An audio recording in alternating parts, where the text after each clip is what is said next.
আপনি কি জানেন জীবনানন্দ দাশের যে মালায় সাগর আমরা ছোটবেলা থেকে মুখস্থ করে আসছি সেই সমুদ্রটা আসলে মালয়েশিয়ায় নয়?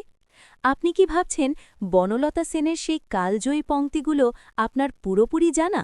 যদি আমি বলি গত ১০০ বছর ধরে আমরা এই কবিতার মানচিত্রটাই ভুল পড়ে আসছি।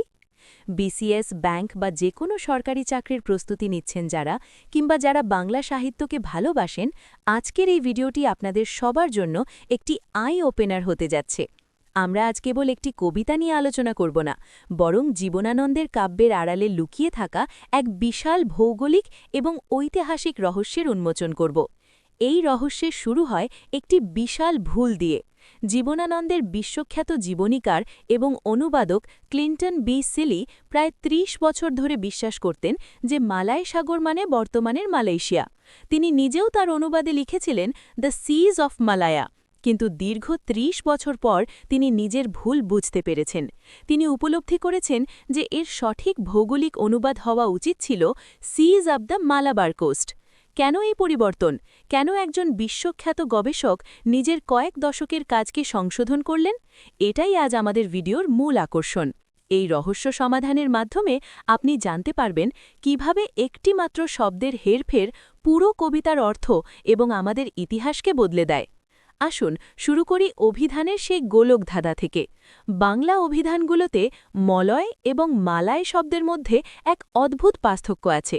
মলয় শব্দের আক্ষরিক অর্থ হল দক্ষিণ ভারতের পশ্চিম ঘাট পর্বতের একটি অঞ্চল যা চন্দন গাছের জন্য বিখ্যাত। অন্যদিকে মালায় শব্দটি দিয়ে আমরা সাধারণত মালায় উপদ্বীপ বা মালয়েশিয়াকে বুঝি। জীবনানন্দ যখন তার কবিতায় মালায় লিখলেন তখন সবাই ধরে নিয়েছিলেন তিনি বুঝি বিদেশের কোনো সমুদ্রের কথা বলছেন। কিন্তু মজার ব্যাপার হল জীবনানন্দের নিজের করা ইংরেজি অনুবাদে তিনি ওয়াইন্ডিং শব্দটি ব্যবহার করেছিলেন, যার বাংলায় অর্থ ঘুরেছি। এই ওয়াইন্ডিং বা পাক খাওয়া শব্দটি একটি বিশাল সংকেত।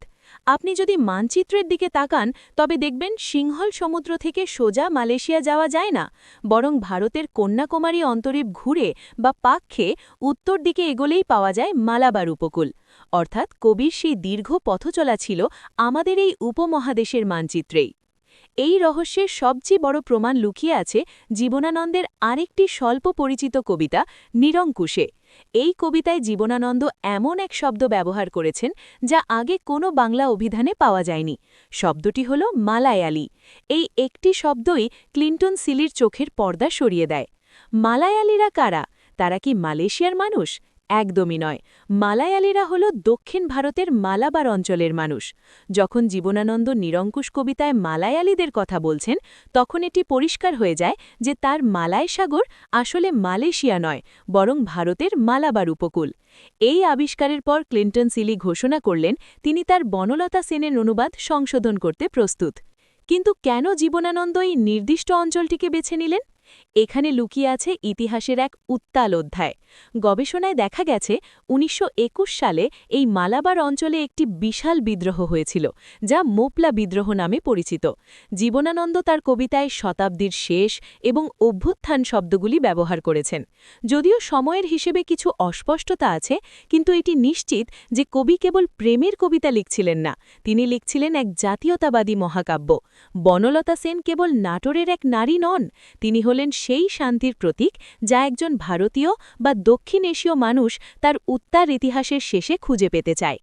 যারা বিসিএস বা ব্যাংক জবের জন্য প্রস্তুতি নিচ্ছেন তাদের জন্য এই তথ্যগুলো কেন গুরুত্বপূর্ণ? কারণ সাহিত্য কেবল তথ্যের সমাহার নয়, এটি ইতিহাসের দর্পণ। যখন জীবনানন্দ বিম্বিসার, অশোকের ধূসর জগৎ থেকে বিদিশা নগরীর অন্ধকার পর্যন্ত ভ্রমণ করেন তখন তিনি আসলে পুরো দক্ষিণ এশিয়ার ইতিহাসকে এক সুতোয় গাঁথেন। এই কবিতাটি সূক্ষ্মভাবে একটি প্রবল জাতীয়তাবাদী কবিতা। এখানে কবি একজন একক পুরুষ ব্যক্তিত্ব হিসেবে নিজেকে তুলে ধরেছেন, যাকে আশ্রয় দেয় এক বাঙালি নারী। তিনি কোনো অনির্দিষ্ট ভারতমাতা নন, বরং অত্যন্ত পরিচিত এক রক্তমাংসের মানুষ, বনলতা সেন। আজকের এই আলোচনার সারমর্ম হল আমরা যখন কোনো কিছু পড়ি তখন তার গভীরে যাওয়া কতটা জরুরি। ক্লিন্টন সিলির মতো একজন গবেষক যদি ৩০ বছর পর নিজের ভুল সংশোধন করতে পারেন তাহলে আমাদেরও উচিত আমাদের জ্ঞানকে প্রতিনিয়ত আপডেট করা। আপনার ক্যারিয়ারের যুদ্ধে বা পরীক্ষার হলে যখন এরকম সূক্ষ্ম প্রশ্ন আসবে তখন এই গভীর বিশ্লেষণই আপনাকে অন্যদের থেকে আলাদা করে দেবে। জীবনানন্দের সেই ক্লান্তিহীন পথ চলার মতো আপনাদেরও পরিশ্রম করতে হবে, কারণ দিন শেষে সেই বনলতা সেন বা আপনার কাঙ্ক্ষিত সাফল্যের দেখা পেতে হলে আপনাকে সঠিক মানচিত্র চিনতে হবে। মনে রাখবেন, জ্ঞান কোনো স্থির বিষয় নয়, এটি একটি চলমান সমুদ্রের মতো। আপনি যত গভীরে যাবেন তত নতুন রহস্য উন্মোচিত হবে। জীবনানন্দ আমাদের শিখিয়েছেন কিভাবে ইতিহাসের বিশাল প্রবাহে নিজের অস্তিত্বকে খুঁজে পেতে হয়। আজ আমরা সেই মালয় সাগরের রহস্য ভেদ করলাম, কাল হয়তো অন্য কোনো অজানাকে জানব, কিন্তু সেই জানার আগ্রহটা যেন কখনো না কমে। আপনার লক্ষ্য স্থির রাখুন, পরিশ্রম করুন এবং তথ্যের সত্যতা যাচাই করার সাহস রাখুন। বনলতা সেনের সেই শান্তির ছায়া পেতে হলে আমাদের ইতিহাসের এই কণ্টকাকীর্ণ পথ পাড়ি দিতেই হবে। আজকের এই ভিডিও যদি আপনার সাহিত্য বা ইতিহাস দেখার দৃষ্টিভঙ্গিতে সামান্য পরিবর্তনও আনে তাহলে আমাদের এই আয়োজন সার্থক হবে। মনে রাখবেন, সফল তারাই হয় যারা তথ্যের আড়ালে লুকিয়ে থাকা সত্যকে দেখতে পায়। বিসিএস হোক বা জীবনের অন্য যে কোনো পরীক্ষা, এই দূরদর্শিতাই হবে আপনার সেরা অস্ত্র।